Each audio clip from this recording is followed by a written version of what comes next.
The chest pocket bulged slightly with something that hadn't been there before. Perhaps it had shifted when she dragged him out of the wreck.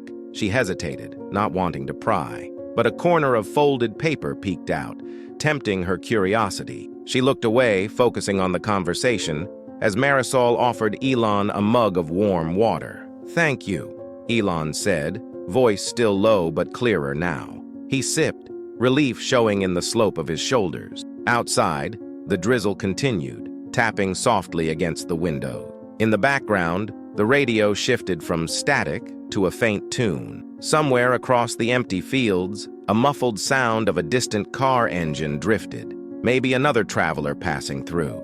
Inside this cozy bubble of light and warmth, the horrors of the crash felt slightly distant. Maria's thoughts drifted to Mateo, safely asleep at home. She rarely left him alone, but they had no choice. She needed these cans and scraps of metal to pay for his school supplies. He was a bright boy. He deserved a chance. She clung to that thought, her silent mantra that all these struggles would amount to something. Her eyes flicked again to Elon's jacket and that slip of paper.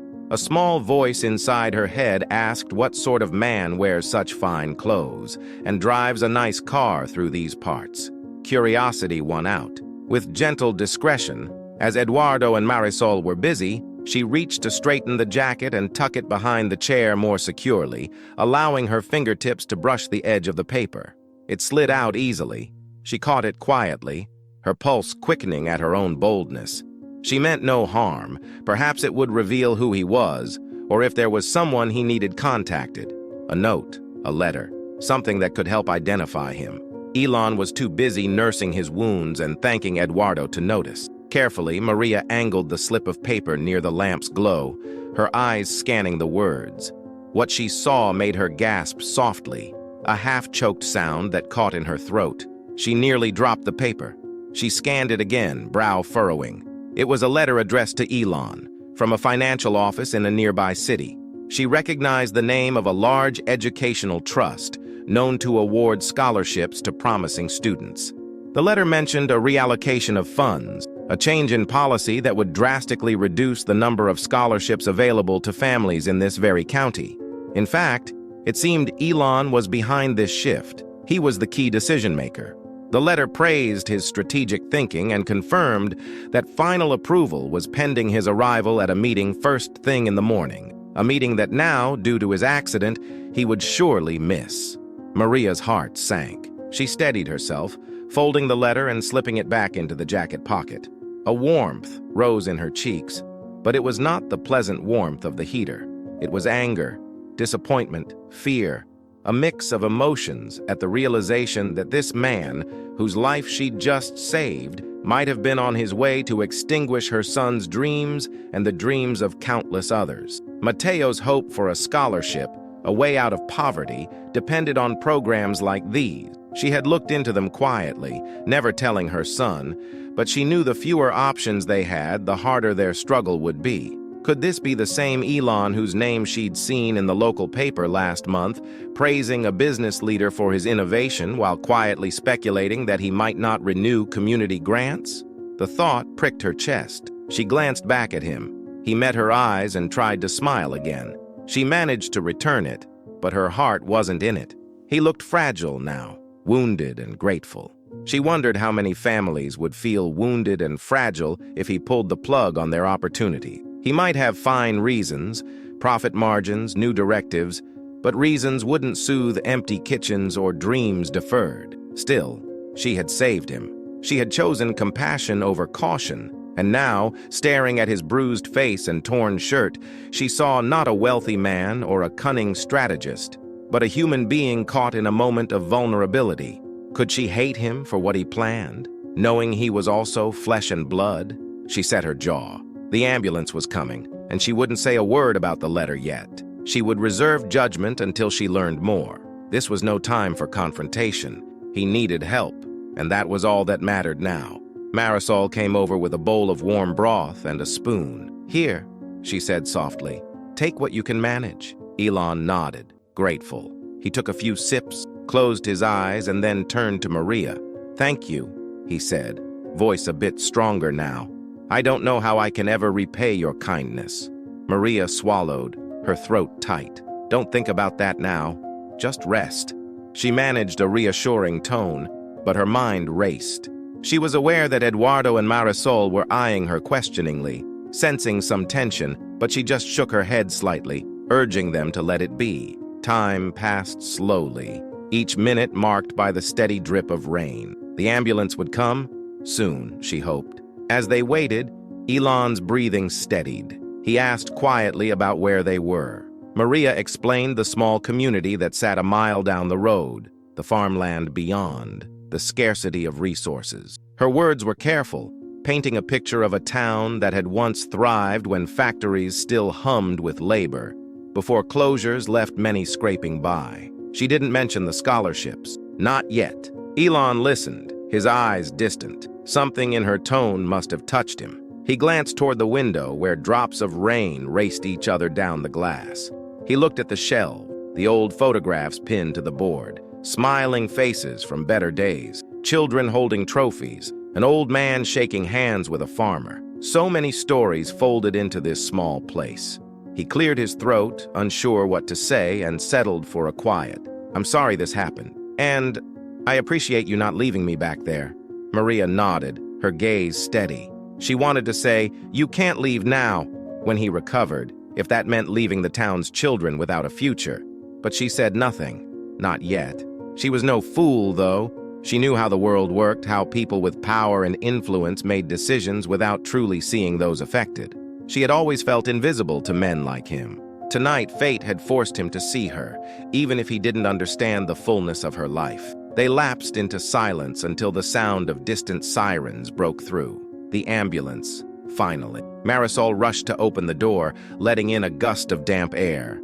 Two paramedics, both medium brown skin, wrapped in rain-slick jackets, hurried inside. They quickly assessed Elon's condition, praised Maria for her first aid, and assured everyone that he would be all right. He would need to go to the hospital for proper treatment, of course. Maria stood back as they lifted Elon onto a gurney. He reached for her hand, catching it briefly before they wheeled him toward the door. Maria, he said, voice earnest, I won't forget this. She nodded, releasing his hand, the weight of the secret letter pressing on her heart. You get well, she replied simply. The paramedics guided him out into the night, their flashlights bobbing as they navigated puddles. When they were gone, Marisol and Eduardo turned to her. Maria, Marisol asked gently, you look troubled. What's wrong, child? Maria managed a small, tired smile. I'm just worried about him, that's all, she said, not ready to voice the truth. She needed time to think, to understand what she should do or say. Across the room, the radio's static was replaced by a faint tune, an old lullaby, quiet and soothing. Outside, the rain softened. The cat reappeared on the porch, peering through the door's glass. Life moved on, even as secrets lurked in jacket pockets and decisions hovered in the air like storm clouds. She realized that whatever Elon's intentions were, they were now linked by the events of this night. By the overpass, by the flames she had pulled him from, by the quiet desperation in her own life. She reached up to adjust her woolen cap and thought of Mateo sleeping at home. The stakes had grown higher. This wasn't just about a single rescue. It was about the promises people made to themselves and to others, about the futures they shaped, intentionally or otherwise. Maria stepped outside, inhaling the damp air, and watched as the ambulance lights receded into the darkness. Somewhere out there, Elon would reflect on what happened, and so would she. Tomorrow would come with challenges and revelations. For now, the night held its breath, waiting to see how these lives would intertwine once more. 2 days passed before Elon regained enough strength to think clearly. He woke in a small, white-walled hospital room, a dull ache pulsing through his ribs, and a bandage snug around his head. The faint antiseptic smell clung to every surface, and muted footsteps and hushed voices drifted through the door. He stared up at the ceiling for a long moment, piecing together what happened. The crash, the overpass, that woman, Maria, her determined eyes and steady hands pulling him from the flames. He remembered the heat searing his lungs, the slick mud beneath them, and the trembling touch of a stranger who refused to leave him behind. A nurse, medium brown skin and kind eyes, entered quietly, checking his IV and the dressing on his forehead. She offered a gentle smile. "You're awake. Good," she said, voice hushed. "You were lucky. Without that woman's help, it might have ended differently." Elon cleared his throat, voice still rough. "Maria," he said softly, testing the sound of her name. The nurse nodded, pleased that he remembered. She told him that paramedics brought him here late that night. No serious fractures, but bruised ribs and a mild concussion. When he asked about visitors, the nurse shook her head. He was alone, and no messages had arrived. Elon's gaze drifted to the window where rain splattered softly. He hadn't expected Maria to follow him to the hospital. She'd done enough. Still, he felt her absence like a puzzle missing a crucial piece. After the nurse left, Elon struggled to sit up. He reached for the side table where his belongings lay, a new shirt, folded neatly, and his wallet. His jacket was here too, cleaned of soot, though its fabric bore a few stubborn stains. Slipping a hand inside its pocket, he found the letter, creased but intact. He grimaced, recalling the purpose of his trip that night. He'd planned a meeting to finalize the reallocation of scholarship funds. Funds that once went to small communities like the one where he crashed. Funds he intended to withdraw to focus on a larger project in the city, something his board insisted would yield better return. A logic-driven decision, he had told himself, but now he felt uneasy. He owed his life to someone who might very well be affected by that decision. He set the letter aside and rubbed his eyes. Outside, the rainfall softened, revealing hints of distant birdsong. He needed to find Maria. He wanted to thank her properly. More than that, he needed to understand her world, why she was out that night, scavenging under an overpass at an hour when most slept safely indoors. He pressed the call button and asked the nurse if there was a phone he could use. She brought him an old cordless handset, and he dialed the truck stop's number, which the paramedics had mentioned when they first brought him in. A familiar voice answered, Marisol. The memory rushed back. Her kind face, Eduardo's careful hands cleaning his wounds, the warm broth. "It's Elon," he said, voice steady but quiet. "I'm in the hospital. I wanted to know if Maria's been by or if you know how I can reach her." Marisol paused. "She hasn't come here," she replied. "She was shaken after that night. She saved your life, you know, dragging you from that wreck. But she left after the ambulance took you. She lives at the edge of town near the old orchard. I can give you directions if you're planning on visiting." He thanked her, carefully writing down the route. Before hanging up, he added, "Marisol, thank you. You and Eduardo took me in without question. I won't forget that." "You get better," she replied, voice warm but calm. "And remember, people around here look out for each other." With that, she hung up, leaving Elon with a slip of paper and a few lines of ink guiding him to Maria's home. That afternoon, after a brief examination by the doctor who cleared him for discharge, Elon dressed in a plain shirt and trousers. The nurse insisted he use a cane for a few days until his dizziness faded. He left the hospital as the sun began to dip behind distant fields. The swelling clouds were tinted gold and rose, and the roads glistened from the earlier rain. The small town, he noted, had seen better days. The roads were cracked. A few storefronts stood vacant. An old recycling center's faded sign tilted at an angle. Passing a boarded-up building, Elon recalled how he had once promised to invest in rural communities through his philanthropic fund. Over time, pressures had mounted, and he'd changed course. Now, looking at these empty windows and chipped paint, he wondered what cost those changes demanded of people like Maria. With careful steps, he followed Marisol's directions, crossing a narrow bridge over a creek swollen from rain. A gentle breeze carried the scent of damp leaves. He walked slowly, partly due to his injuries, partly because he needed time to think. He had rarely ventured into such quiet corners of life, preferring the polished halls of offices and conference rooms.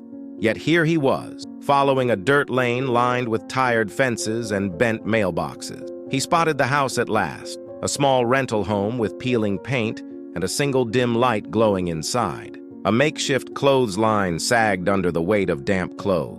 He paused at the gate, feeling a pang of nerves he hadn't expected. This woman saved his life, yet he was unsure how to approach her. He feared her discovering that he might be the very man threatening her son's educational hopes if her family had considered those scholarships. His mind churned, trying to figure out what to say. Finally, he rapped gently on the door. Footsteps approached. The door opened a crack and he saw a boy's face, wide brown eyes and a curious tilt to his head. Mateo, he guessed. The boy had medium brown skin like his mother and a protective set to his jaw that belied his youth. "Yes?" Mateo asked, hesitating. The boy's voice was quiet but firm. Elon cleared his throat. "I'm looking for Maria," he said. "My name is Elon. She saved my life the other night. I wanted to thank her." Mateo studied him a moment, then opened the door wider. The glow of a single lamp revealed a worn sofa, a low wooden table stacked with folded laundry, and shelves lined with old textbooks. The scent of beans and rice drifted from a back corner. Maria stepped into view, her posture straightening when she recognized Elon. She wore a simple sweater, her hair braided and tucked under her cap, eyes wary but not unkind. "You're up," she said, voice low. "I wasn't sure I'd see you again." Elon managed a smile, though he sensed her caution. "I'm recovering well, thanks to you." He glanced at the cane, feeling awkward. "May I come in?" She hesitated, but Mateo's curious glance and a subtle nod seemed to tip her decision. She stepped aside, and Elon entered their home. It was modest, certainly, but neatly kept. In the corner, a single school bag lay open on a chair, textbooks peeking out. A window revealed the silhouette of an orchard's edge, barren trees reaching twisted limbs toward the sky. They settled around the table. Maria folded her hands, waiting. Mateo hovered near the door, arms crossed, observing this stranger. Elon decided to speak plainly. "I don't know how to properly thank you," he began, voice steady but sincere. "You saved my life. I could have died under that overpass. You didn't hesitate. You risked yourself for me, and I want you to know I'm grateful." His words hung in the quiet air. Maria's shoulders relaxed fractionally. "You were in trouble. I did what anyone decent would do." She paused, eyes flicking to the cane, then back to his face. "How are you feeling?" "Sore," he admitted, attempting a small chuckle. "But better. The doctors say I'll be fine in time." She nodded, lips pressed together. The tension between them was palpable, though subtle. Two people linked by fate and yet separated by secrets. Elon thought of the letter inside his jacket, how he hadn't mentioned it. He tried to find a gentle way to shift the conversation. "I spoke with the couple from the truck stop. They told me a bit about this place. Hard times, people struggling. I never realized." Maria lifted her chin. "It's our home," she said simply. "We do what we must. Sometimes that means collecting cans at night." Her tone held no self-pity, just a statement of fact. Mateo stepped forward, unable to contain his curiosity. "Mister, why were you driving so late? Did you live far away?" His eyes were bright, and Elon noticed the boy's hands clenched at his sides, as if steeling himself against disappointment. Elon considered how to answer. He couldn't lie about his purpose. The truth would come out eventually, but he could soften it. "I'm a businessman," he said slowly. "I travel for meetings. I was on my way to settle something important." He offered a small smile, but fate had other plans. Mateo tilted his head, frowning slightly. The boy's gaze dropped to the school bag, then returned to Elon. Maria watched this exchange quietly. Elon sensed he should ask something personal to show he was here not just as a beneficiary of her kindness, but also as a person interested in her struggles. "Your son, Mateo, right?" He nodded at the boy. "Marisol mentioned you're doing all this for him. Something about college?" Maria's eyes narrowed slightly, but she answered. "He's bright," she said, pride mixed with worry in her tone. "I want him to have a future beyond these fields and old factories, a chance at an education. That's why every coin matters."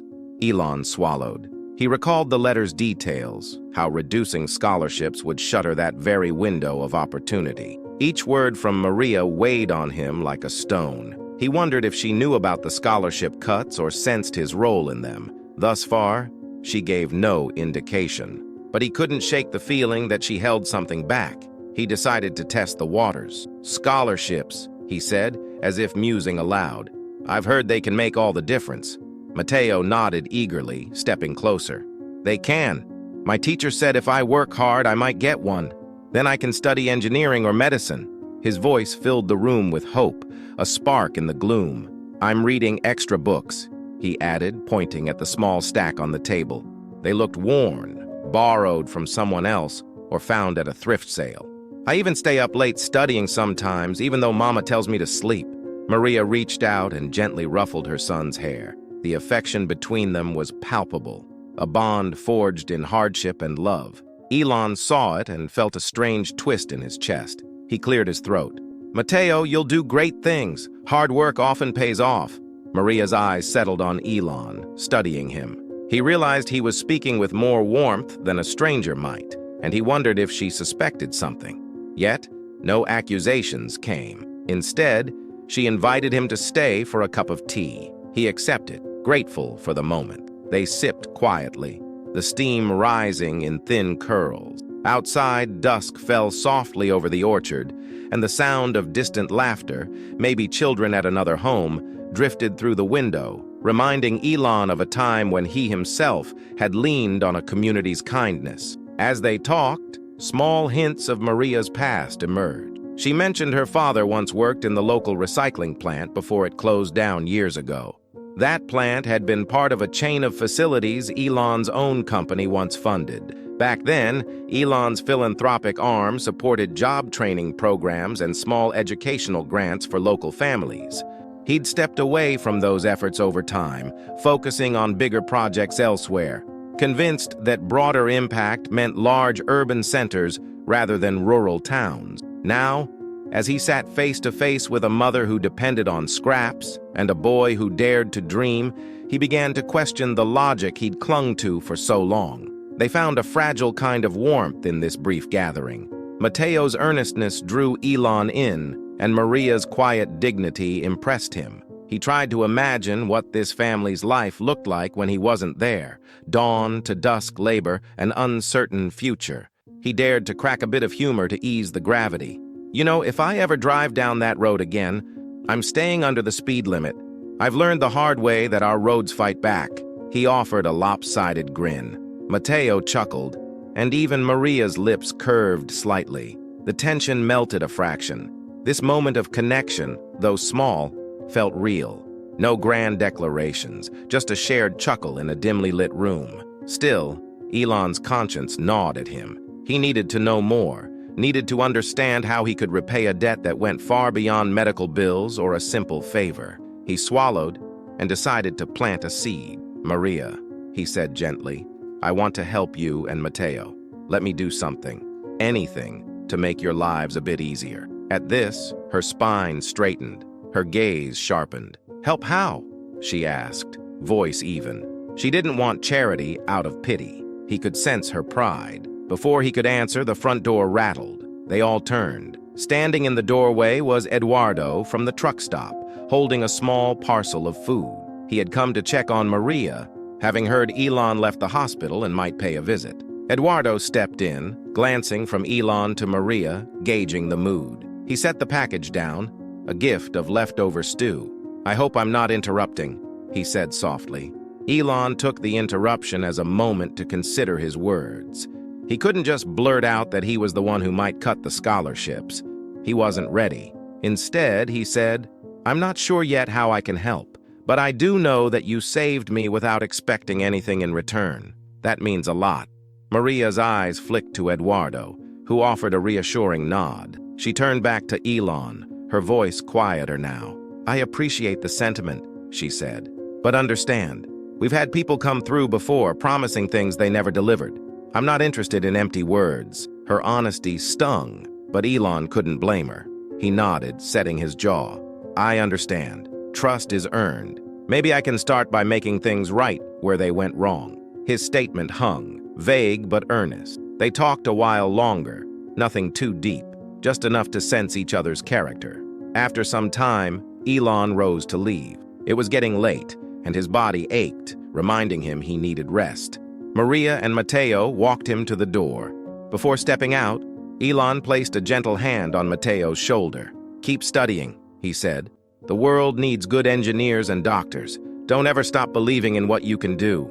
Mateo's eyes shone. Maria said nothing, but he could feel her watching him closely, trying to read his intent. As Elon stepped into the cool night air, Cain tapping lightly on the wooden porch, Eduardo followed him out. Once they were a few paces away, Eduardo spoke quietly so the family wouldn't hear. "You seem sincere, Elon. Just remember, actions speak louder than promises. This town's heart has been broken before." He didn't elaborate, but his meaning was clear. Elon nodded, murmuring his thanks. He walked slowly back toward the main road, the moon slipping behind thin cloud. The orchard's silhouette stretched across the fields like a silent witness. He felt a churn of emotions: gratitude, guilt, a strange spark of hope. He realized he'd formed a connection tonight, fragile but real. He'd glimpsed a family's struggle and a child's dreams, and something in him had changed. On the way back to his temporary lodging, a small inn near the hospital, he paused at the vacant recycling center. Its old equipment lay rusting behind chained gates. A memory stirred. Years ago, a local scholarship recipient had once written him a letter, thanking him for making her college possible. He never met her, but her words left an impression. Tonight, he recalled those words, and they mingled with Maria's quiet strength and Mateo's bright eyes. He wondered if that scholarship recipient had been someone just like Maria, or maybe someone who might have helped this very community thrive. He pressed the letter in his jacket pocket, the one about scholarship cuts, against his chest. His knuckles whitened around the cane. He had the power to restore hope or take it away. Maria didn't know yet that his signature on a dotted line could crush Mateo's chances. He had a choice to make, and he was running out of time to make it. As he continued down the deserted lane, a distant lullaby, just a few notes carried by the wind from some unseen home, touched his ears. A gentle tune that reminded him of the night he was rescued. It seemed, in that hush, that the world was asking him to do better, to be better. He felt the sting of truth. Whatever move he made next must honor the courage and kindness that saved his life. It must prove to Maria and to himself that humans can stand by each other even when it's not convenient. By the time he reached his inn, resolved but still uncertain how to proceed, he knew this much: Maria and Mateo deserved more than talk. They deserved real change. And if he wanted to earn their trust, he had to become the man he once thought he was, before profit margins overshadowed purpose. He stepped inside, shut the door against the night, and allowed himself a single promise. He would find a way to do right by them, no matter the cost. In the early morning light, Elon stood outside the inn's modest entrance, cane in hand, looking up at the soft pink hue painting the horizon.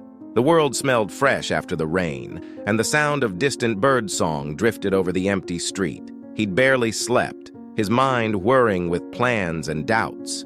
He felt a tug of urgency to act swiftly, to find a way to honor Maria's kindness. The letter still rested in his jacket pocket, as heavy as a secret. By late afternoon, he was due to meet with the board of his philanthropic trust via a phone call, originally intended to finalize the scholarship cuts. Now, he would attempt to reverse that decision, though he knew it wouldn't be easy. With slow steps, careful not to strain his injuries, he navigated the quiet streets toward the local library, a squat brick building with a fading sign. He remembered seeing it out the taxi window the previous day.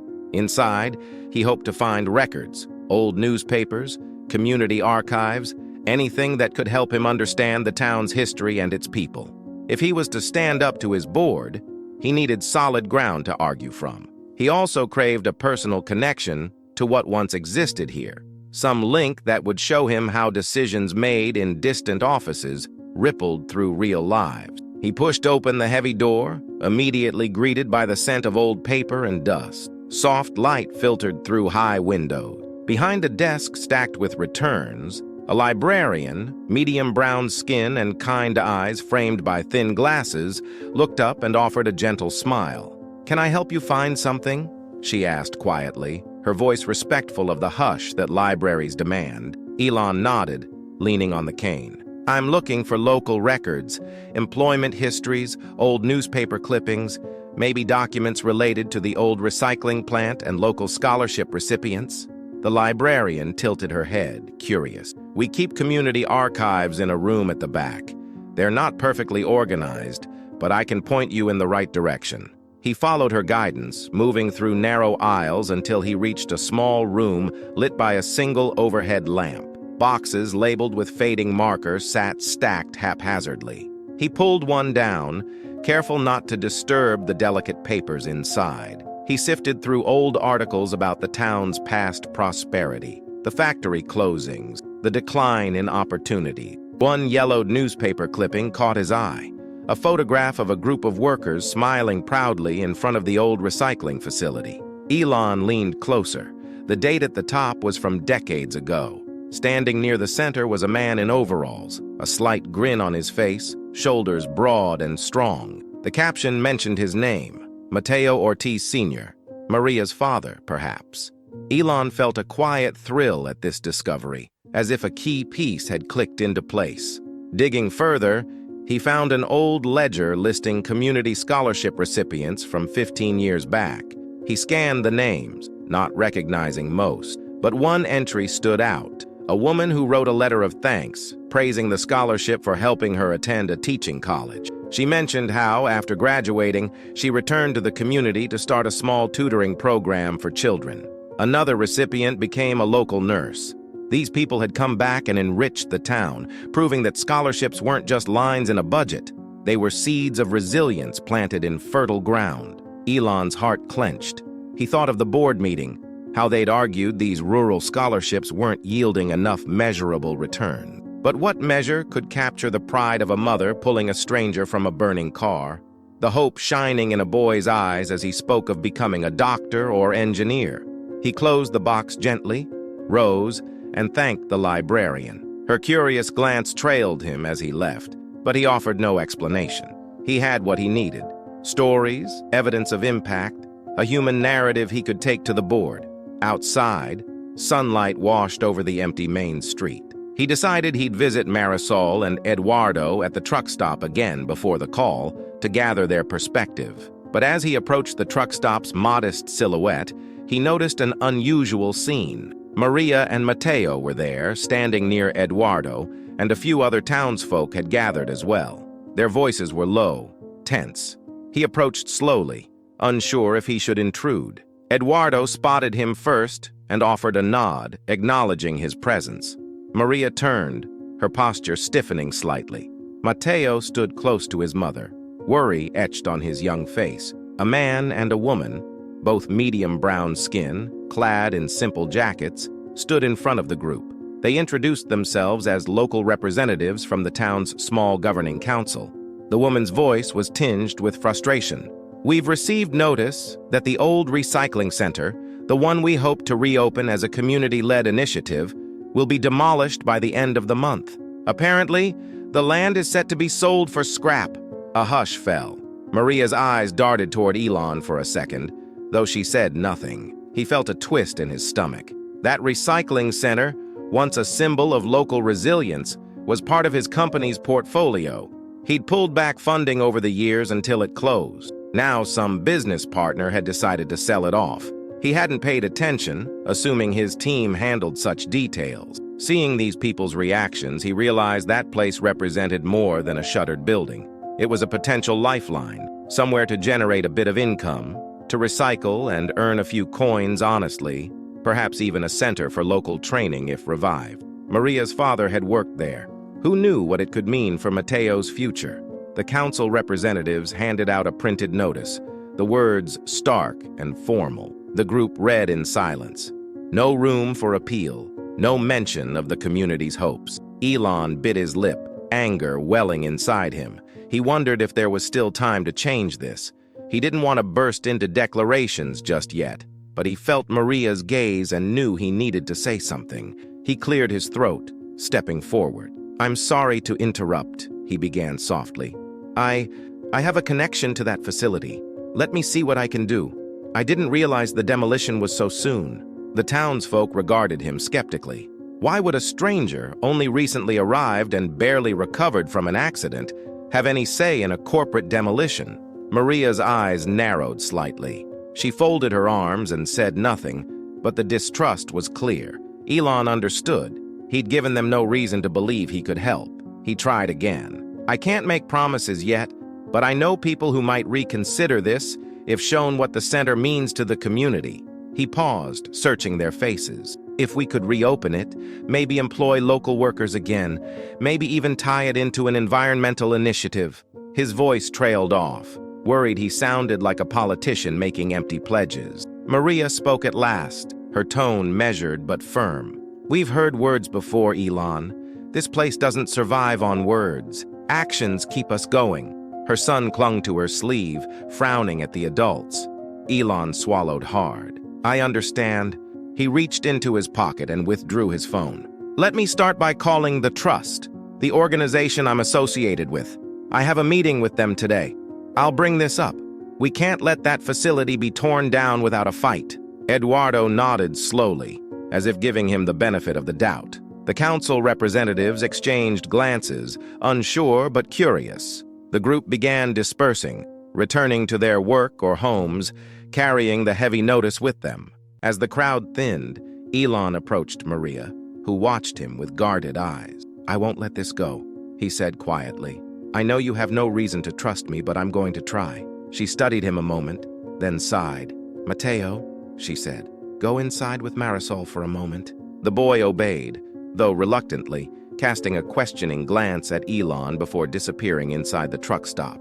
Alone, under the muted light of midday, Maria faced Elon. I know who you are, she said, voice tight. I found your letter that night, the one about cutting scholarships. His heart dropped. He'd suspected she'd seen it, but hearing her say it struck him like a blow. He opened his mouth, but she held up a hand. You were going to take away the very lifeline that lets kids like Mateo dream of a better future. Her eyes shimmered with anger and hurt. I saved you, and you almost took everything from us. I'm sorry, he managed, voice low. I was wrong. I was thinking in terms of profit margins and efficiency, not people. That night changed everything. Meeting you, meeting Mateo. I know I can't undo my mistakes with an apology, but I can fight now to restore those scholarships and stop the demolition. Let me prove it. Maria stood silent, her face a calm mask. She seemed to weigh his words carefully. Finally, she spoke, voice trembling slightly with emotion held in check. If you do nothing, we lose again. If you keep your word, maybe we find a way forward, but don't ask for my trust until I see results. With that, she turned and stepped inside, leaving Elon alone on the gravel lot. He gripped the cane tightly, heart pounding. He had to succeed, not just for her, but for himself. He needed to believe he could do the right thing. The afternoon arrived too soon, and with it his scheduled call with the board. He sat in the small in-room, phone in hand, documents spread across the bed. He dialed into the video conference, waiting as the faces of the board members, medium brown skin, each framed by neat suits and formal backdrops, blinked onto the screen. They greeted him politely, concerned about his accident but eager to proceed with the agenda. Elon listened as the chairman reviewed the previous plan, cutting scholarships to free up funds for a city-based tech center. They believed the rural programs had insufficient data to justify the expense.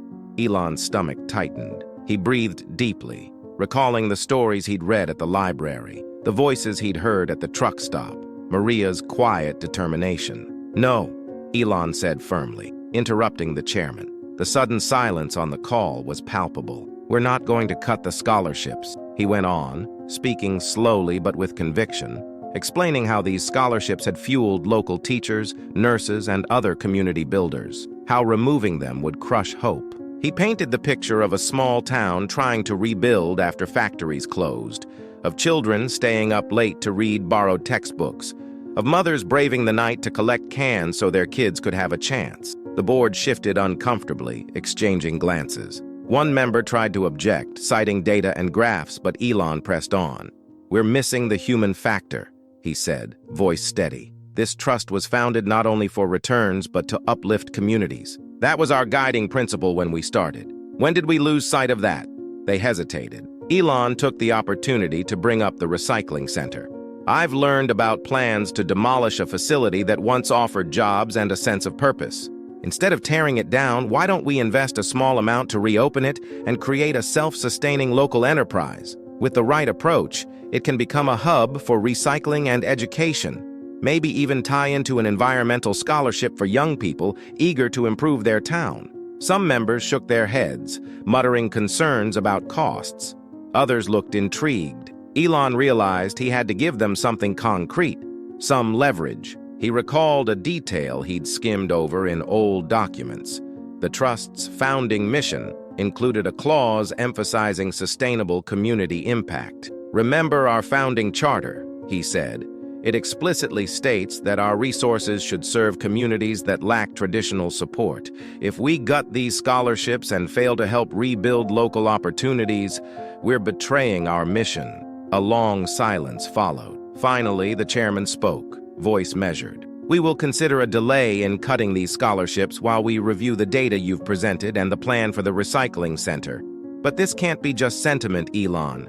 We need a viable proposal." "I'll provide one," Elon promised. "Give me a short window, 2 weeks, to outline a plan showing how these programs will be sustainable.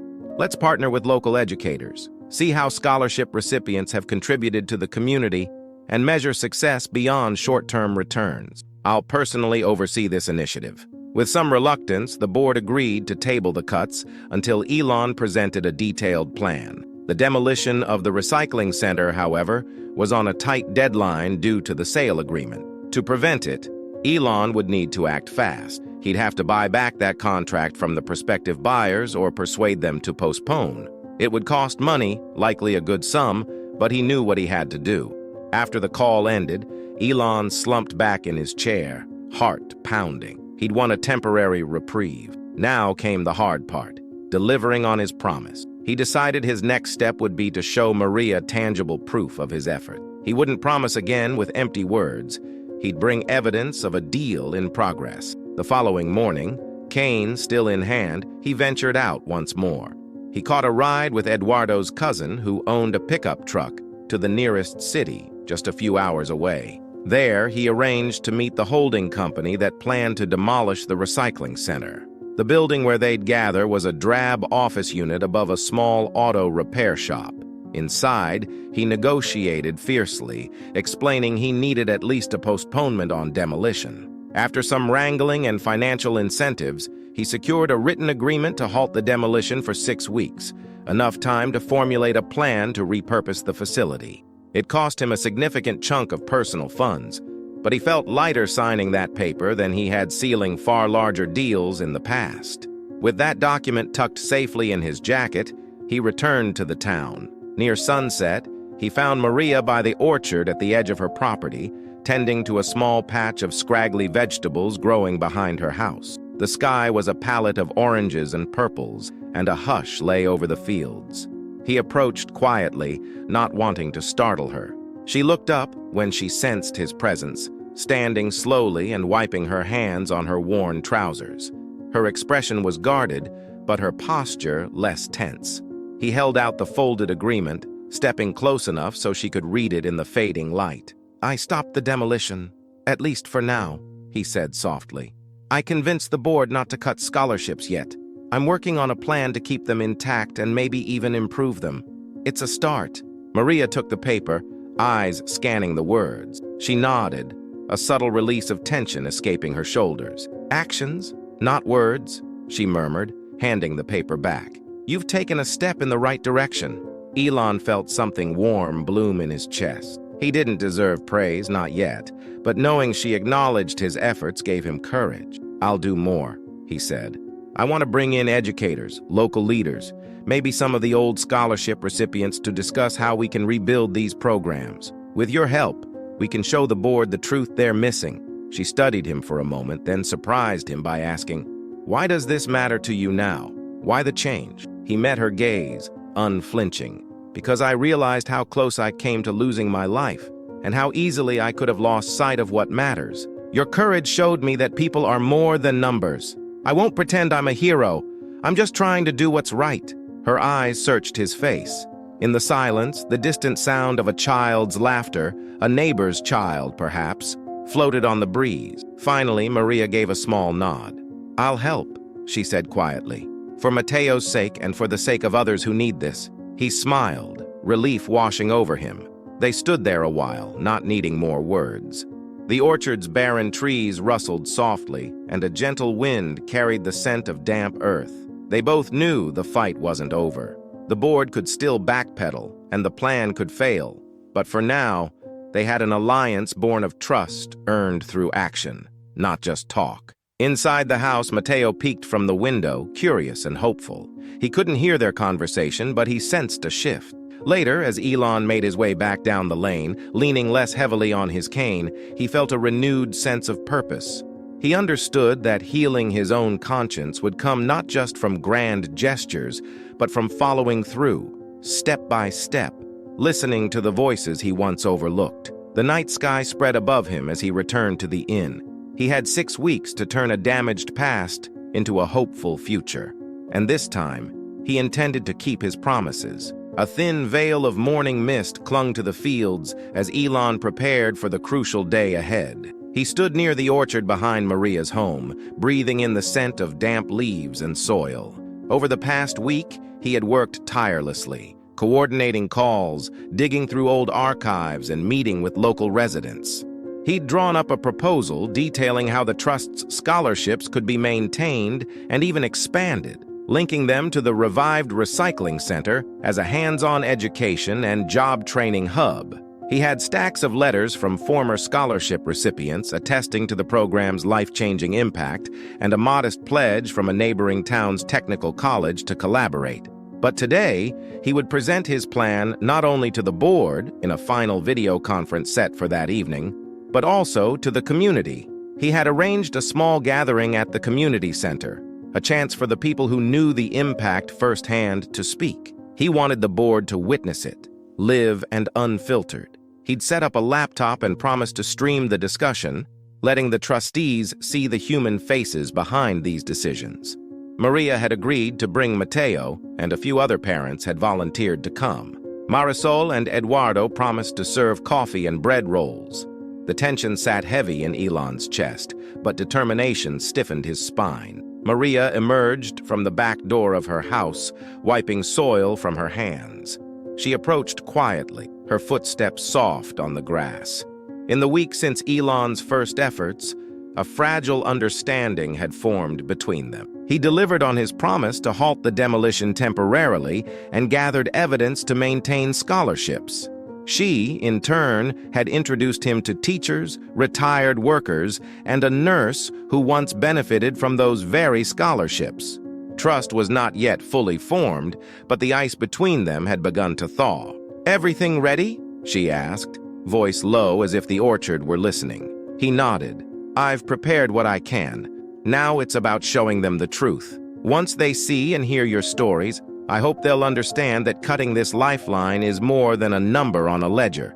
It's a blow to real people." Maria studied him, eyes calm but serious. "We'll be honest," she said, "but understand, if they still refuse, we have few options left." Elon's chest tightened. He knew how much was riding on this. "I won't let it end there," he promised. "I'll do whatever it takes, even if I have to break from the trust. I've put funds aside to buy more time. And if I must, I'll seek other partners. One way or another, I intend to keep these doors open." Maria nodded, and her gaze drifted to the orchard trees, their branches bare of fruit. There was something she had been meaning to share, something she had discovered among her father's old things when searching for proof of the scholarship's past impact. Now seemed like the time. "Before we go," she began softly, "I found something in a box of my father's belongings." Elon frowned slightly. "Your father, he worked at the old recycling center, right?" "Yes. He passed on years ago, but he left behind letters, photos, little pieces of our family's history." She pulled a folded page from her jacket pocket. "I think you should see this." Elon took the paper, carefully unfolding it. The handwriting was faded, the paper yellowed with age. It was a letter addressed to Maria's father from a man named Enrique, Elon's own father. The date was decades old. Elon read silently, heart pounding. In the letter, Enrique thanked Maria's father for an act of kindness long forgotten, pulling him from a conveyor belt accident at the recycling facility. The letter went on to say how Enrique, once a beneficiary of a community scholarship himself, had risen to become a manager. He promised that he would never forget the kindness shown to him, that he intended to help shape policies ensuring more scholarships for hardworking families. He even mentioned his young son, Elon, whom he hoped would grow up understanding the value of helping others. Elon's vision blurred at the edges. He never knew this story. He'd known his father worked his way up in one of the trust's early initiatives, but not that his father owed his life to a man from this very community, Maria's father. The twist struck him like a gust of wind. This wasn't just about scholarships or a facility. There was a generational thread weaving their families together. Maria's father saved Enrique. Enrique helped shape a scholarship system that would later enable other families to thrive, and now Elon stood here in debt to Maria's kindness. He swallowed hard, voice tight. "Your father saved my father's life," he said, barely above a whisper. I never knew." He looked up, meeting Maria's eyes. "If not for him, my father might have died before he could ensure these scholarships even existed, before he could teach me about the responsibility that comes with privilege. And here we are, decades later, facing a similar crossroad." Maria's mouth pressed into a thin line, her emotion held in check. "He mentioned once he saved a coworker. He never said who. After he passed, I never dug too deep until now. Maybe he knew this day would come when these stories needed to resurface." Elon ran a trembling hand through his hair. The realization that he was trying to dismantle a legacy his own father had worked so hard to build struck him to the core. He felt shame, gratitude, and resolve swirl within him. "This changes everything for me," he said softly.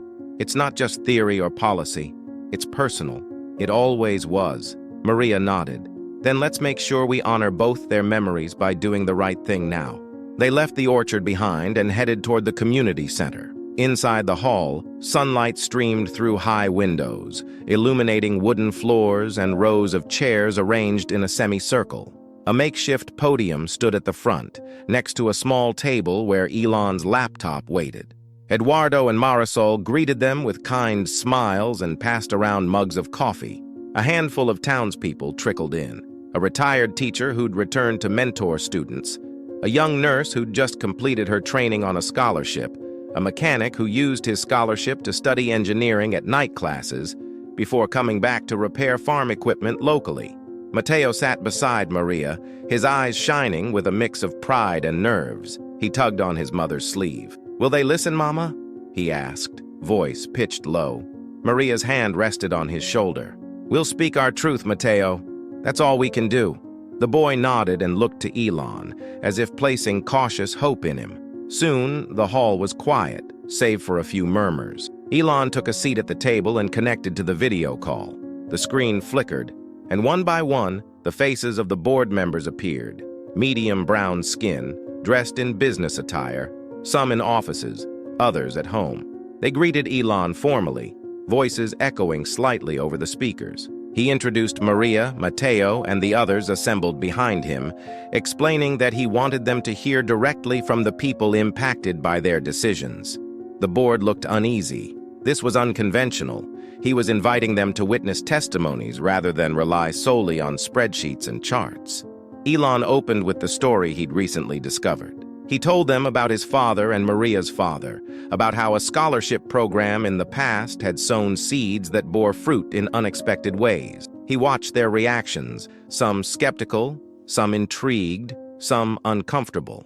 Then Maria spoke. Her voice was steady but charged with emotion. She described the nights collecting cans, her determination to give Mateo a shot at a better life, and how removing scholarships would yank away the ladder these families were desperately climbing. Others followed her. The nurse who said she returned to care for her hometown's elderly population. The mechanic who argued that investing in young people eventually leads to a more skilled local workforce. And the teacher who had guided generations of students, many of whom went on to do meaningful work after receiving scholarship support. As they spoke, Elon noticed a shift. The board members leaned forward, brows furrowed, paying attention. The raw honesty seemed to cut through their corporate armor. But just when Elon thought the message was sinking in, the chairman cleared his throat and introduced a new, unexpected participant to the call, a major investor who controlled a large portion of the trust's funds. This investor, Mr. Moreno, had come to reinforce the board's concerns about underperforming programs. He was blunt. "I'm sorry for these personal hardships, but from a fiscal standpoint, we must maximize impact. If these scholarships don't produce measurable economic returns, we must redirect resources elsewhere." A hush fell in the hall. The townspeople exchanged worried glances. This was the heart of their struggle, convincing those who hold power and purse strings that people's lives aren't just data points. Elon's pulse quickened. He stood, leaning slightly on the cane. "Mr. Moreno," he said, voice calm but intense, "I understand you want measurable impact, but have you considered that impact can't always be captured immediately on a spreadsheet? These scholarships helped create a local nurse. How do you measure the worth of saved lives and comforted families? They supported a teacher. How do you quantify the inspiration she gives to countless children who will grow up to contribute to society in ways we can't predict? You can't just count returns in dollars when we're talking about human potential." Mr. Moreno's eyes narrowed. He dismissed these as sentimental arguments. "The world is harsh," he countered. "We must invest in places that promise a clear return on investment." A tension charged the air. Elon's heart sank. Was all this effort for nothing? He looked at Maria, who gave him a firm nod, encouraging him to press on. Elon took a breath and played his trump card. He held up the old letter from his father to Maria's father. "This letter proves that what we call sentiment actually saved a life and sparked the very chain of goodwill that led to these programs. Without that initial kindness, my father wouldn't have lived to help shape these scholarships. And without these scholarships, we wouldn't have the professionals who serve this community today. Kindness and opportunity are investments too, ones that yield returns across generations." Some board members shifted uncomfortably.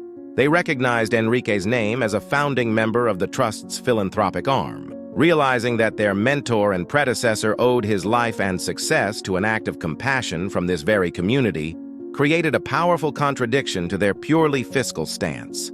The silence that followed was thick with possibility. Before Mr. Moreno could respond, another unexpected twist occurred. The door of the community center creaked open. An elderly man, medium brown skin, leaning on a walker, shuffled inside. It was another former scholarship recipient, the last surviving nurse's aide who'd known Enrique personally. He was late, but determined. His voice rasped as he shared how Enrique once told him, "When we invest in people, we're building a legacy that outlives us all." A few board members exchanged glances. The chairman cleared his throat. "Elon, this is unprecedented," he said quietly. "We came into this call expecting a simple yes or no on your plan. Instead, you've shown us a community's voice, their stories and legacies." Elon nodded, maintaining composure. "You asked for proof of impact. This is it. Real people, real lives bettered by these scholarships. The recycling center, once reopened, can give hands-on training. We can measure improvements over time, yes, but we must trust that investing in people is not wasted capital. It's planting seeds in good soil." Mr. Moreno, less impressed, tried once more. "We must remain practical.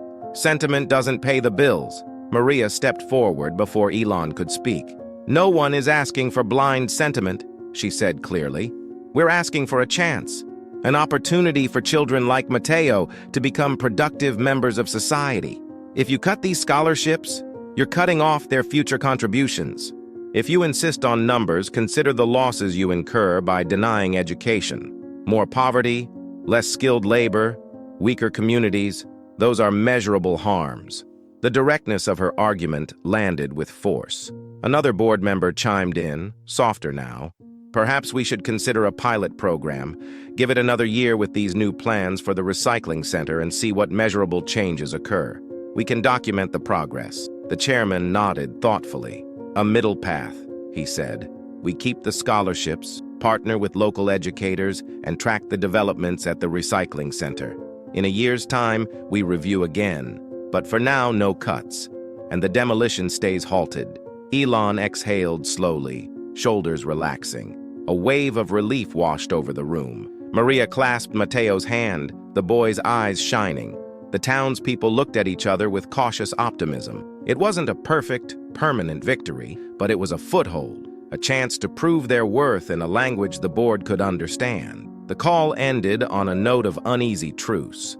Elon shut the laptop and turned to face the community. He expected cheers or applause, but the mood was more subdued, relieved, hopeful, yet aware of the road ahead. He stepped toward Maria, who regarded him quietly. "I guess actions and words together made a difference today," he said.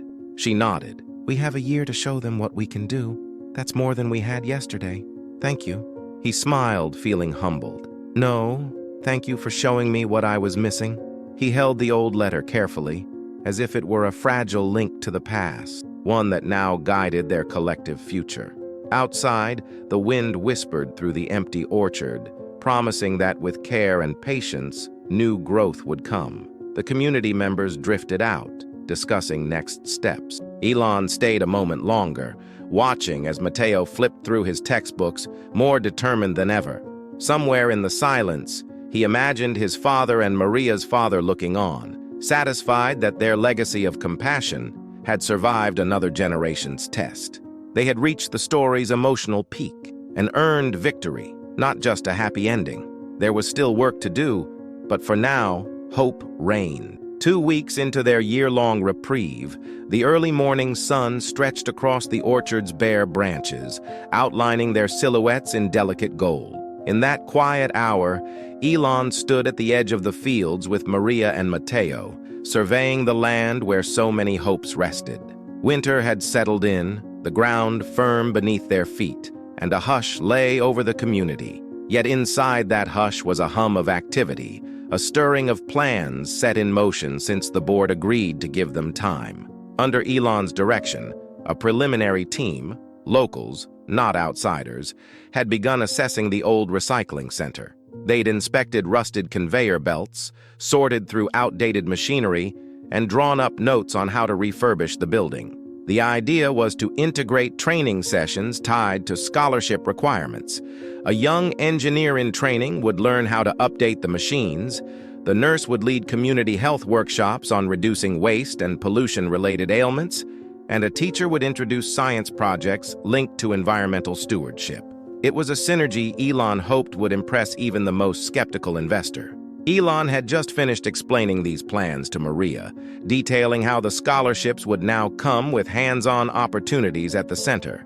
The recipients wouldn't just receive funds and vanish, they'd engage directly with the community's rebuilding efforts.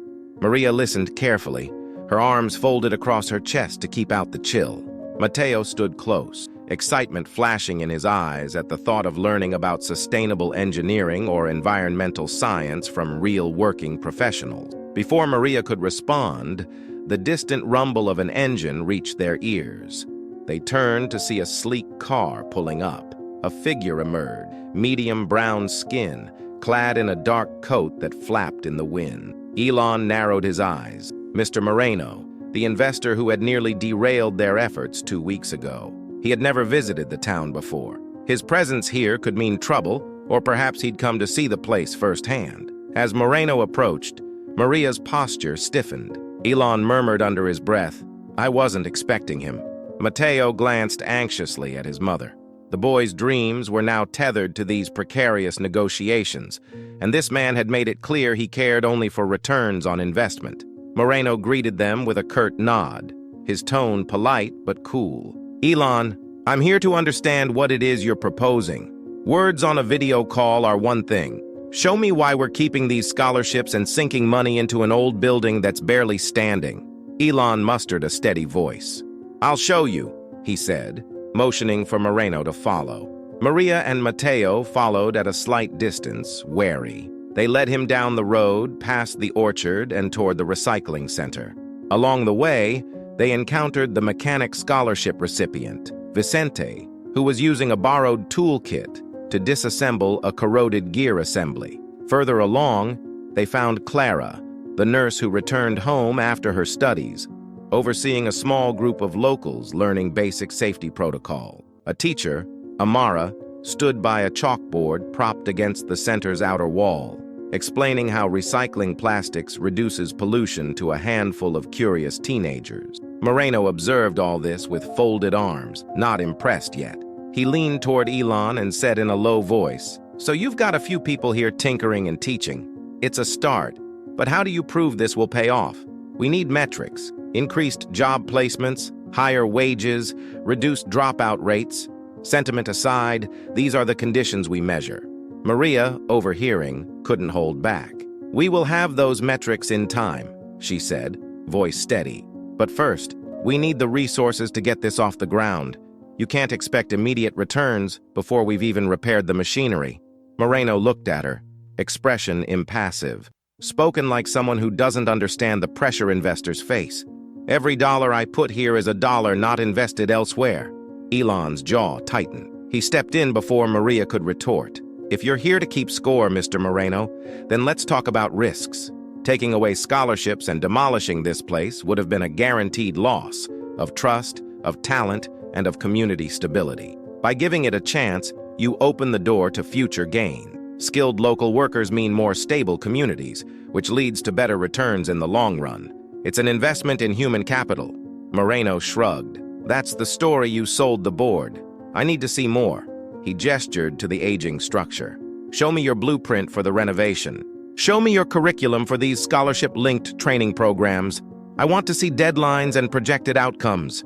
In short, make me believe." Elon had anticipated this. He beckoned Moreno inside a makeshift office they'd set up in a corner room of the recycling center. The smell of dust and old metal hung in the air. On a plywood table, he spread out printed documents, charts, and a schedule that outlined each phase of the center's revival, from equipment repair timelines to proposed workshops on business management, where scholarship students would learn skills to run sustainable operations. He pointed out letters of intent from local educators and a small pledge from an environmental foundation interested in the project's community-focused model. Moreno scanned the documents, occasionally arching an eyebrow. He seemed marginally more engaged now, but still skeptical. "And what if the board sees no measurable progress by the 6-month mark?" he asked. "This is all very nice on paper, but if the numbers don't align, we could still pull funding?" Elon's heart sank at the threat, but he kept his voice even. "We've structured this so that initial progress is quantifiable. Number of machines repaired, number of trainees enrolled and completing courses, volume of materials recycled. Within 6 months, we'll have data on all these. By a year's end, we'll see the scholarship recipients applying their newfound skills. Give us that time." Moreno set the papers down. "Time is money," he said simply. Then he turned and walked outside, leaving Elon, Maria, and Mateo behind. They followed him out, standing under the weak winter sun. Vicente paused his work and glanced over, curious. Clara and Amara watched from a distance. Moreno faced them, hands in his pockets. "I'm still not convinced, but I'll report back to the board that you have a plan. That might keep them from pulling the plug immediately." His gaze flicked to Maria and Mateo. "You people are lucky Elon survived that crash to champion your cause. Otherwise, this place would be on the chopping block." Maria's eyes flashed. She stepped forward, voice firm. "Luck had little to do with it. I saved him because he's a person, not a profit line. If you think we're just numbers, you'll never understand why we fight so hard." Mateo gripped her hand, eyes narrowed, protective of his mother and their dream. Moreno smirked faintly. "We'll see." Without another word, he walked to his car, started the engine, and drove off, leaving a swirl of dust behind. Elon let out a long breath. "He's not satisfied," he said, looking at Maria apologetically. Maria pressed her lips together. "So what? We knew this wouldn't be easy. Let him have his doubts. We'll prove him wrong with results." Her voice held determination, but Elon detected a weariness beneath it. This tension, constantly defending their worth, took its toll. They spent the rest of the day reviewing tasks.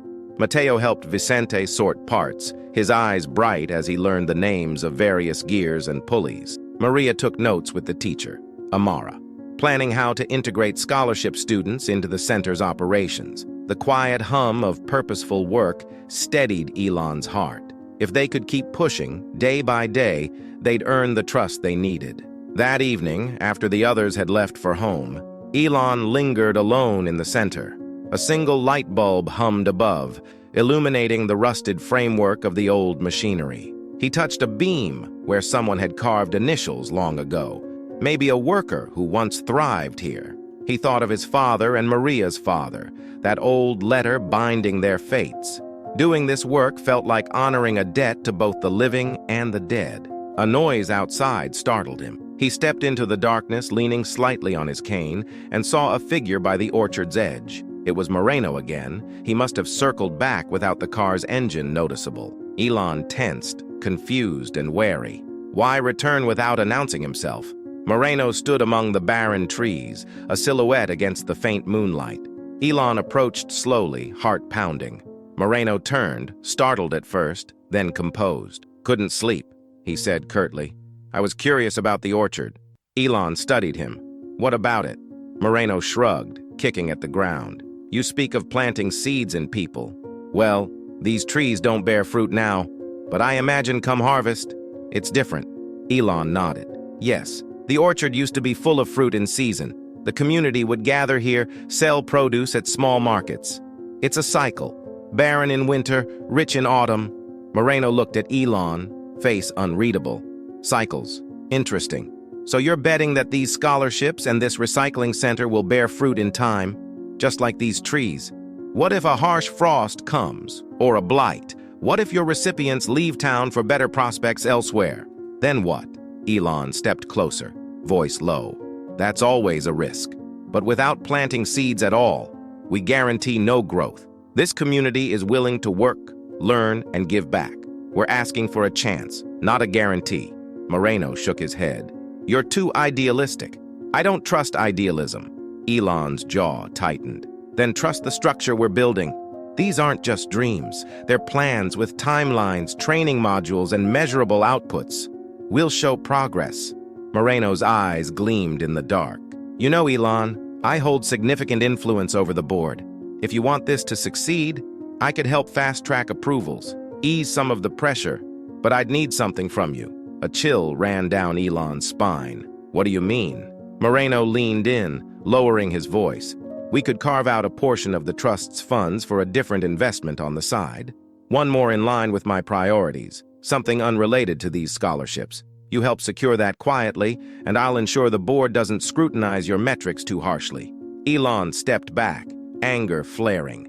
"You're asking me to divert funds secretly for your gain? No, that's not what this is about." Moreno shrugged as if disappointed. "Suit yourself. But if you fail to meet those benchmarks in 6 months, if the board grows restless, remember I offered you a cushion." The implication was clear. Moreno wanted a bribe or a hidden arrangement. If Elon compromised his integrity, maybe the community's path would be easier.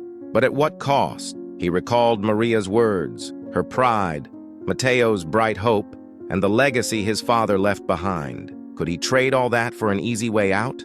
Elon's voice was steady as he refused again. "This isn't about me, Moreno. It's about their futures. I won't betray their trust." Moreno's eyes narrowed, a hint of frustration. "You're making this harder than it needs to be. Don't forget, I can make a single phone call and the board might reconsider this whole endeavor." A crack of tension passed between them. Elon's heart thumped. He faced a terrible choice: compromise his principles to ensure the scholarship's survival, or stand firm and risk it all. The orchard's barren branches seemed to whisper in the night air. Growth requires patience and faith. Betrayal would sow rotten seeds that could never yield good fruit. He lifted his chin. "Do what you must. I won't take your deal." Moreno studied him for a long moment, then scoffed. "Idealists. I guess we'll see how your orchard grows." Without another word, he turned and slipped away into the darkness, leaving Elon alone under the silent trees. Elon trembled, not from fear of Moreno, but from the weight of what he had just refused. He had chosen integrity over guaranteed success. Was it the right call? If the center failed to show enough progress, Moreno would surely pressure the board to pull the plug. Yet, giving in would have poisoned everything they were trying to build. If he saved the scholarships by corrupting the process, how could he face Maria or Mateo? He forced himself to breathe slowly, to remember that the community deserved honesty and respect. They were placing their faith in him not just to preserve funds, but to uphold the values that made those scholarships matter. Selling out to Moreno would ensure nothing of real worth was gained. The choice he made tonight would shape the next step in their journey. He walked back toward the center, cane tapping softly on the frozen ground. Inside the building's dim glow, he pictured Maria's face, remembered how she saved him from the wreck without a second thought, and how her father saved Enrique decades before. Acts of courage and decency had built this fragile bridge between them all. He couldn't tear it down now. In that moment, under the quiet hush of the winter night, Elon understood that true redemption and trust are earned by staying true to one's principles, even when tempted by an easy path. He closed the door behind him, determined to show Moreno and the board what honest effort could accomplish. Outside, a faint breeze rattled the orchard's branches, a metaphor for their struggle. Dormant now, but with careful tending and unwavering faith, spring would come, and the blossoms would return. The next dawn came wrapped in a brittle chill. A pale sun hovered low, and a lingering frost ghosted over the field. Inside the old recycling center, Elon stood at a makeshift station, poring over maintenance logs and training manual. He ran a hand through his hair, mind churning through the pressures ahead. The clock was ticking. By the 6-month mark, the Trust's board would demand measurable progress, countable achievements in repairs made, trainees enrolled, materials processed. They wanted numbers and graphs, a language Elon had once spoken fluently, but now he knew these figures represented human struggle and hope rather than mere data. Maria entered quietly, dusting off her hands from sorting recyclables outside. She wore a thick sweater, her breath visible in the cold air. Over the weeks since Moreno's nocturnal ultimatum, tensions had not lessened, but Elon and Maria had pushed forward. They had drawn together the local experts, set a schedule for restoring the machinery, and begun enrolling a first cohort of scholarship recipients, young adults eager to learn skills that might give them a future. Mateo followed at her side, carrying a ledger under one arm. He had volunteered to help track the small successes they'd begun accumulating, the number of parts restored, the hours of training completed. The boy's eyes sparkled at the responsibility, determined to play a part in his own destiny. Elon greeted them with a half-smile. "We're ready for the next phase," he said. "Vicente finished refurbishing one of the conveyor belts yesterday. Clara's health workshop starts next week. Amara is drafting a curriculum for integrating environment and business ethics into the training program. We'll have initial metrics soon." Maria nodded. She understood the importance of these deliverables. Every figure, every class taught, every piece of equipment fixed, formed a shield against Moreno's skepticism. "Good," she replied. "We just need to keep the momentum going." A commotion at the door drew their attention. Eduardo and Marisol arrived with warm bread and hot coffee, offering a brief comfort in these tense days. They were followed by the teacher Amara carrying a folder of lesson plans, and Clara, the nurse, who clutched a binder of health education materials. One by one, others trickled in, volunteers, a few scholarship recipients, a handful of curious townspeople. The center was becoming a hive of activity and purpose, even if it looked humble. Dust motes dancing in the light, cracked windows patched with plastic, old machines waiting patiently for their revival.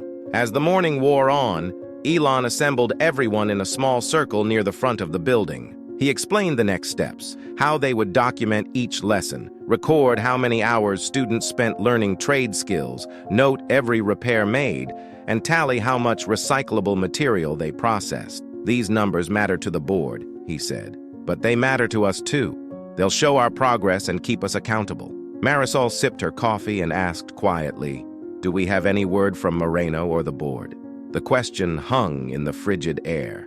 Elon shook his head. "Not yet. But no news might be good news for now. They said they would give us time, and we're only a month in. By month 3, I'll send them a preliminary report. That leaves us months 4 and 5 to make adjustments before the 6-month review." Maria crossed her arms, rubbing warmth into her sleeves. "We'll have something real to show them," she said firmly. Not just talk. It was a statement of determination, and the small group dispersed with renewed focus. Vicente climbed onto a stepladder to continue cleaning a feeder mechanism. Amara spread her lesson plans on a wooden table, discussing improvements with 2 scholarship recipients who had volunteered to assist. Clara huddled with a few older residents, brainstorming health and safety lessons relevant to the local environment. Elon watched them with quiet pride. These were not corporate executives or slick consultants. They were people who cared deeply about their home, willing to learn and adapt. He recalled Moreno's sneer and the hidden price he had tried to extract. Elon had chosen integrity over expedience. Now he had to trust that honest work would yield honest results. By noon, a weak sun managed to warm the center enough for people to eat lunch outside. Mateo and a few friends sat on the grass behind the building, carefully entering data into a ledger. They giggled and joked, but they took their work seriously. Elon stepped outside to join them, smiling at their diligence. "How goes the bookkeeping?" Mateo grinned, holding up the ledger. "We've recorded 2 repairs today, and 1 new trainee signed up for the technical skills class." His pride was palpable. Elon realized that even these small steps meant something to the boy. He could see his future taking shape on the pages. Maria appeared behind them, carrying a bundle of old flyers Amara had created to advertise the scholarship-linked programs. "We'll distribute these at the library and the truck stop," she said, flipping through the sheets. "The more people we bring in, the more evidence we have of community engagement." Elon nodded. "Do it.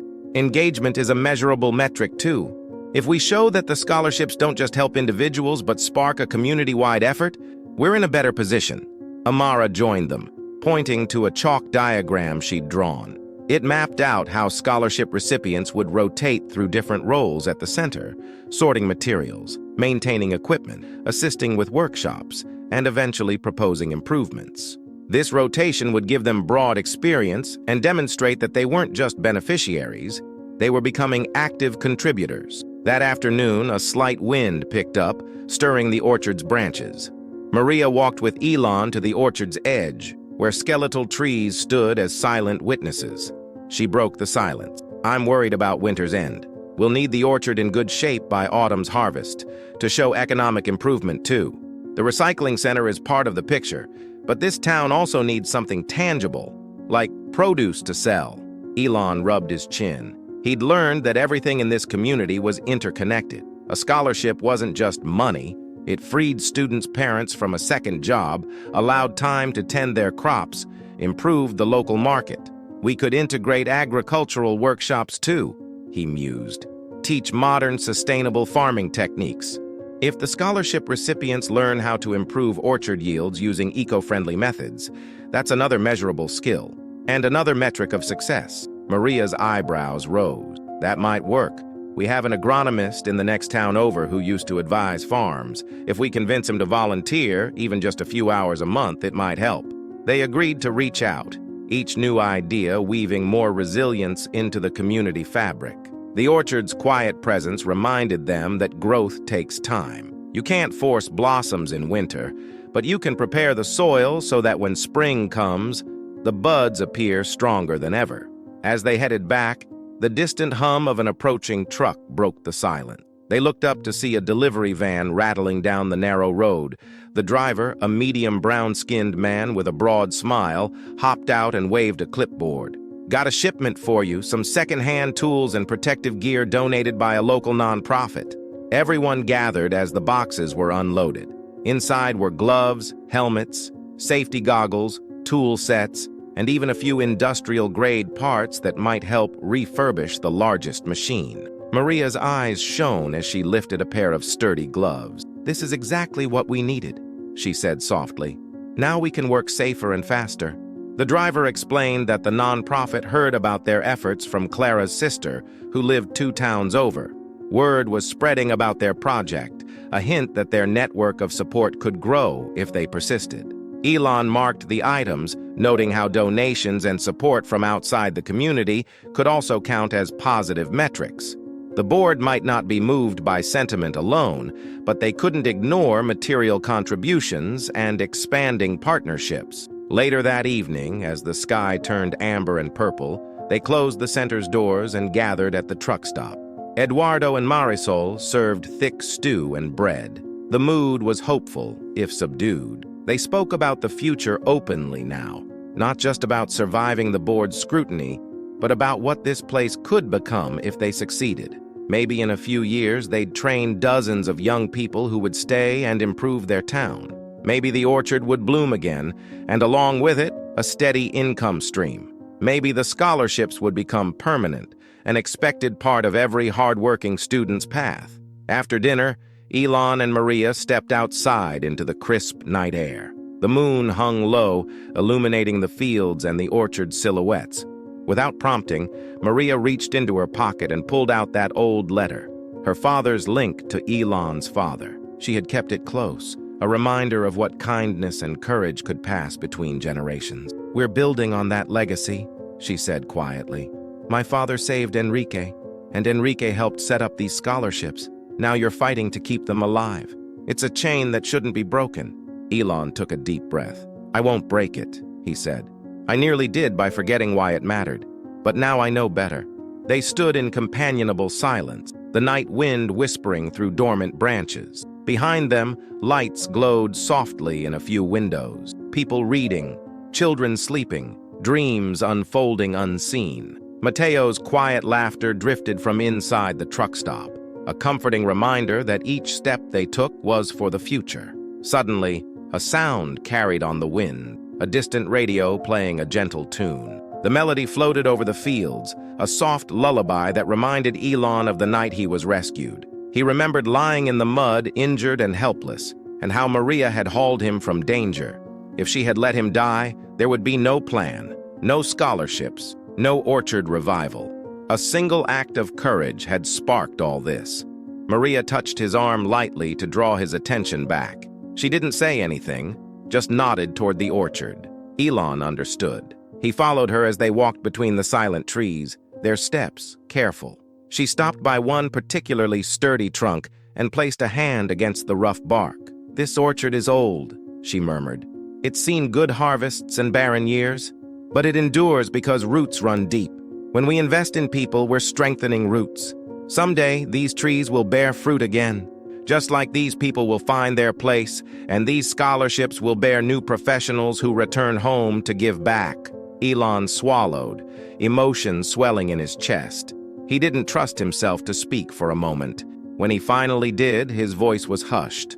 "I needed to learn that. All my life, I measured success in profits and efficiency. But success is also measured in how well communities thrive, how young minds grow into leaders, how a mother's sacrifice can ignite change." They wandered back toward the truck stop, following the faint glow of its porch light. Above them, stars scattered across a velvet sky. The night felt gentler than before. Over the next few weeks, small victories accumulated. Another conveyor belt restored, more students enrolling. The teacher's curriculum expanded. The agronomist visited and agreed to volunteer, offering advice on revitalizing orchard soil and pruning techniques. They documented everything meticulously, building a portfolio of progress. It still looked humble, more promise than result, but each achievement added weight to their side of the scale. Mateo became adept at record-keeping, a role that made him feel part of something larger. Vicente managed to upgrade a piece of equipment and proudly showed off the performance metrics. Now the center could process more recyclables per hour. Clara prepared a first aid class, training students how to handle minor workplace injuries safely. Amara scheduled a small ceremony where each scholarship recipient would present what they learned, helping them gain confidence in public speaking. As the days stretched into the approach of month 3, Elon prepared to send the preliminary report to the board. He knew Moreno would be watching closely, waiting to find a reason to dismiss their efforts. But Elon had no intention of giving Moreno ammunition. He double-checked every figure, every note, every plan. Maria and Mateo helped compile the data, ensuring accuracy. Amara wrote a cover letter explaining the educational components, and Clara contributed a section on community health improvement. It was a team effort, reflecting the unity they'd forged. The night before sending the report, Elon sat alone in his in-room, laptop open, reviewing the document one last time. He was tired, physically and emotionally, but also determined. He thought back to Moreno's secret offer, how easy it would have been to secure a quiet deal and ease the pressure. But if he had done that, he'd have corrupted the very principle they fought for. Instead, he placed his faith in truth and hard work. He clicked send and leaned back in his chair, exhaling. The preliminary report was out of his hands now. All they could do was keep working and wait for the board's response. In the following days, no immediate reply came, which made the community anxious but not defeated. They pressed on, continuing repairs and training, trusting that their growing list of accomplishments would speak louder than any doubts. Soon, the orchard would start showing subtle signs of change. Buds would form, tiny hints of future blossoms. With proper care, the trees would bloom in spring, a testament that patience and nurture pay off. Elon understood the parallel perfectly. Just as scholarships and investments in human potential might not show immediate fruit, if tended with integrity and commitment, they would bear something richer than profit, hope, resilience, and a legacy that lasted longer than anyone's season. That was what resolution looked like now. Not a grand, triumphant finale, but steady steps toward a future they were shaping together. By the time 6 months had passed, the landscape had changed in ways both subtle and profound. Winter's grip had eased, and early spring breezes brushed across the field. In the orchard, tiny buds had emerged on gnarled branches, delicate promises of blossoms that would unfurl in a matter of weeks. The recycling center, once a hollow shell of rusted parts, now thrummed with cautious optimism. Machines hummed softly, tools were neatly stored. Posters outlining training schedules and workshop topics lined the walls. In one corner, a small bulletin board displayed photos of smiling scholarship recipients, their names and newfound skills listed beneath. Inside the center's main hall, Elon stood beside Maria and Mateo, clutching a stack of printed reports. Today was critical. He had compiled 6 months of data: hours worked, machines repaired, classes taught, scholarship recipients enrolled, and even preliminary results from the orchard advisory sessions. He had graphs showing increased efficiency in material sorting, spreadsheets listing the number of students who completed technical training, and letters from local businesses expressing interest in hiring these newly skilled graduates. Numbers, stories, and tangible outcomes filled every page, carefully organized and ready for the trust's board. Maria tightened the collar of her sweater. She was used to the physical struggles of life, hard work, long hours. But this kind of tension was different, quieter yet no less intense. Mateo hovered close, holding a tablet with digital backups of the files in case something went wrong. They had learned to prepare for every scenario. Eduardo and Marisol arrived, bringing a basket of fresh roll. Amara and Clara followed, their notebooks brimming with notes from the classes they'd held. Vicente, the mechanic-turned-engineer in training, rushed in last minute with a final set of numbers on improved output from the refurbished machinery. Together, they formed a modest, determined team. Outside, a handful of townsfolk gathered. No one wanted to intrude, but they couldn't help lingering near the doors, their presence a silent show of solidarity. Elon took a deep breath. He'd sent the preliminary 3-month report months ago, and while the board hadn't offered praise, they also hadn't pulled the plug. Moreno had been silent since his nighttime ultimatum. No friendly visits or sly hints. Elon took no comfort in his silence. It could mean waiting to pounce if today's results failed to impress. They gathered around a laptop placed on a small wooden table, the room quiet except for the soft hum of the building's overhead lights. Elon initiated the video call. One by one, board members appeared on the screen, medium brown skin, formal attire, composed faces. The chairman nodded a greeting. Others offered curt acknowledgments.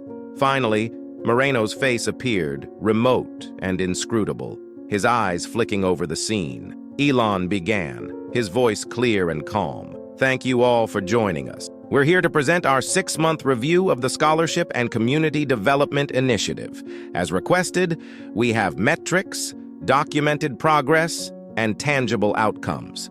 He projected charts onto the screen. The board watched as he explained the data.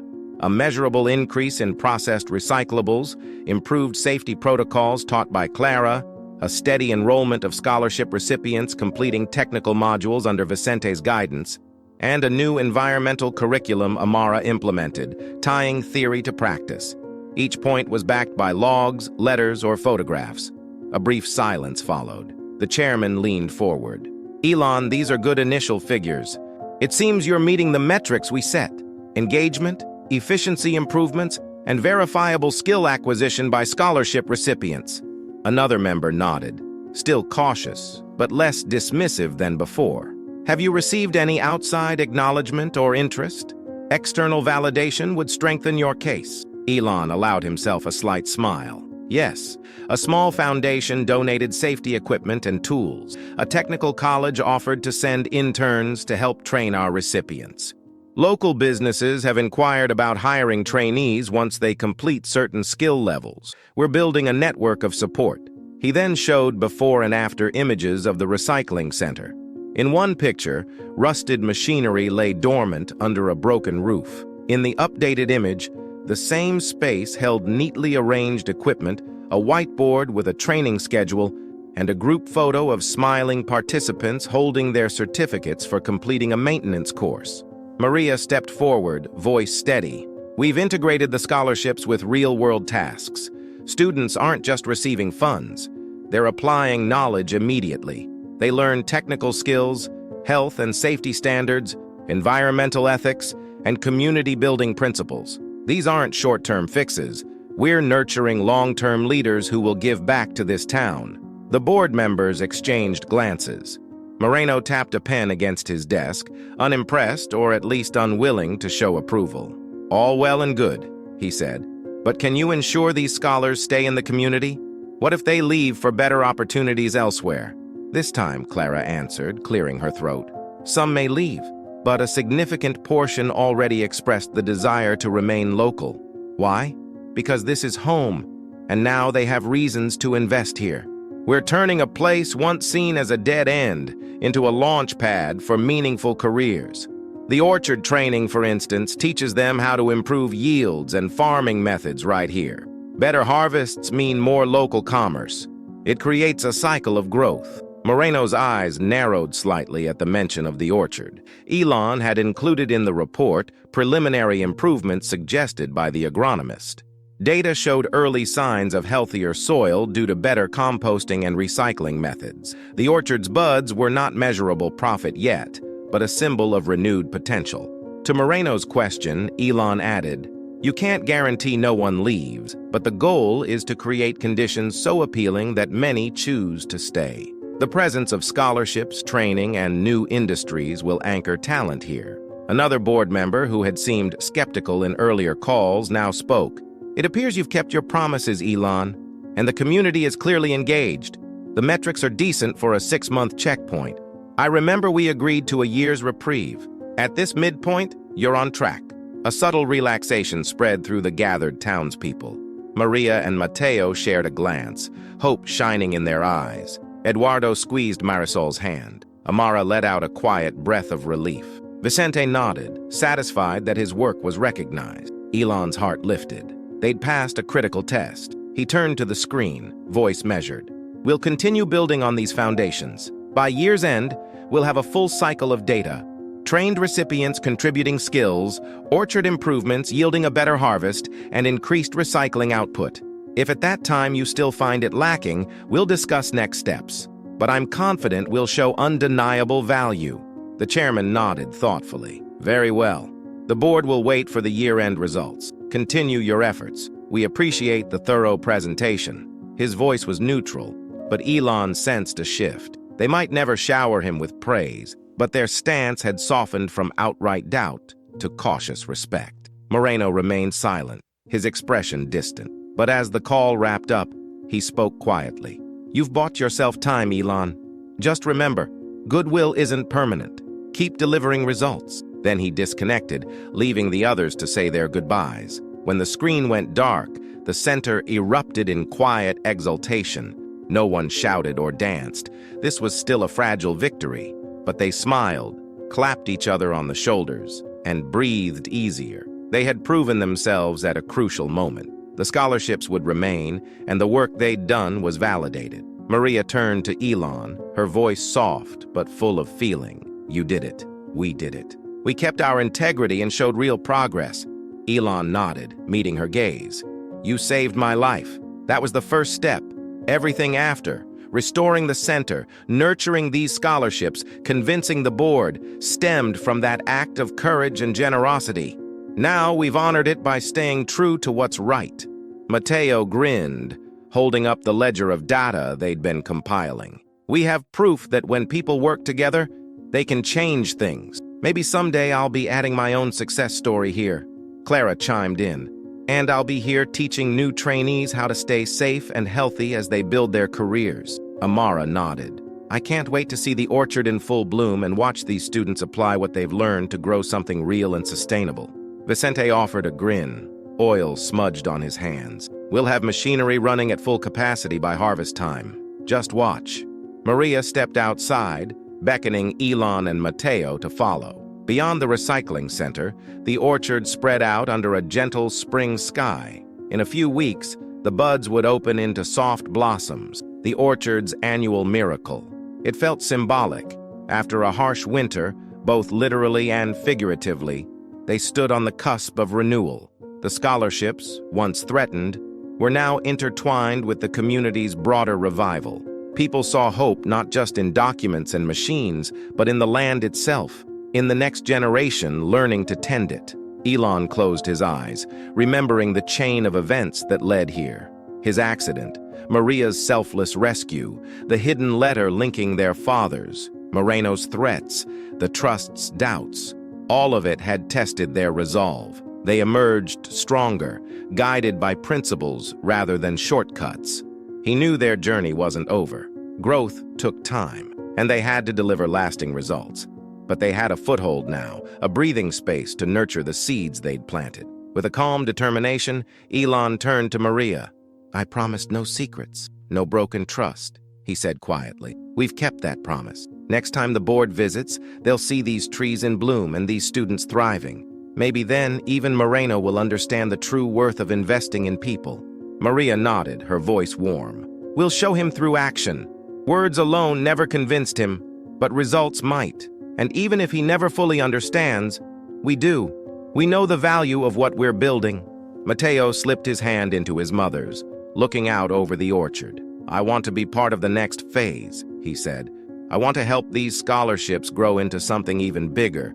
So maybe one day another boy like me won't have to worry about leaving home to find a future. Elon smiled at the boy. You will be. This place needs dreamers and builders. Your skills in record-keeping and problem-solving will lead to bigger things. A soft breeze stirred the branches, carrying the faint scent of damp earth. In the distance, they heard children laughing, a sound that pierced the hush and offered a vision of generations to come. Not just surviving, but thriving. Not just scraping by, but building something lasting and fair. They began walking back toward the center, where the community waited. Each person played a role, and each role mattered. In that synergy, they found strength. The orchard would bloom, machines would run, scholarships would lift students, and a quiet, rural place would redefine its destiny. Their footsteps were light, and as they stepped inside to celebrate their quiet victory, the orchard stood tall behind them, a silent testament that with patience, integrity, and courage, barren branches can yield sweet fruit. If this story touched your heart, please consider subscribing to HeroKind Stories. By subscribing, you become part of a community that values courage, compassion, and hope. Leave a comment below, tell us what moved you most, or share a struggle you've overcome.